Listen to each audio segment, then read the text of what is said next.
काम न करता नुसतं पार्लमेंटमध्ये भाषण केल्यावर प्रश्न सुटत नाही। पार्लमेंटमध्ये भाषण करून मी आता जर इथं न येता मी मुंबईमध्ये बसून भाषण करून उत्तम संसदपटू म्हणून किताब मिळवला असता आणि इथं काम बघितलीच नसती तर काम झाली असती। आज सकाळी पण मी जातो त्यावेळेस मला अनेक आया बहिणी त्या ठिकाणी शुभेच्छा देत असतात, पुरुष मंडळी शुभेच्छा देत असतात, त्यांच्या काही तक्रारी असतील तर त्याही मी ऐकून घेत असतो। आजच काहींनी काही तक्रार केली तर मी लगेच अधिकाऱ्यांना सांगितलं की त्यांच्या तक्रारीमध्ये तथ्य ते करून टाका।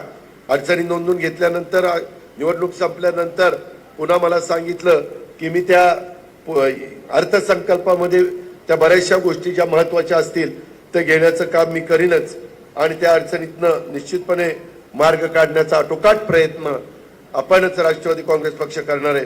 कोण्याही कार्यकर्त्यांनी मेहरबानी करा, परंतु मतदारांशी अरेरावी किंवा उद्धट भाषेत बोलायचं नाही याची काळजी घ्या।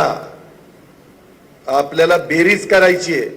आज आपण वेगवेगळ्या सहकारी मित्रांना पक्षप्रवेश देऊन त्यामध्ये आपली बेरीज केलेली आहे। त्याच्यामध्ये मला त्या सगळ्या कार्यकर्त्यांना सांगायचं आहे की बाबा आज जे प्रवीण आटोळे आणि बाकीचे सगळे सहकारी आलेत ते आल्यामुळं आपलं जुन्यांचं का होईल।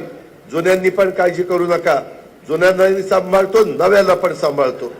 त्याच्यामुळं आता हे आल्यावर आले का मग आमचं कसं व्हायचं, मग आमची संधी पुढची गेली का। बरं इतके दिवस काय होतं, तुम्हाला दुसरा पर्याय नव्हता, आता पर्याय इकडं काय झालं, जातो तिकडं जातो तिकडं, आता जायला जातो तिकडे जातो तिकडं कुठं जातो, तिकडे गेला तर कामाला इकडेच यायचंय। कामाला माझ्याशिवाय कोणी नाही, तुम्हाला मी छाती ठोकपणे सांगतो, काम करणं तर मीच करणार, दुसरा कोणाचा घास नाही। कारण जर असतं तर 15-17 वर्षात दिसलं असतं काम।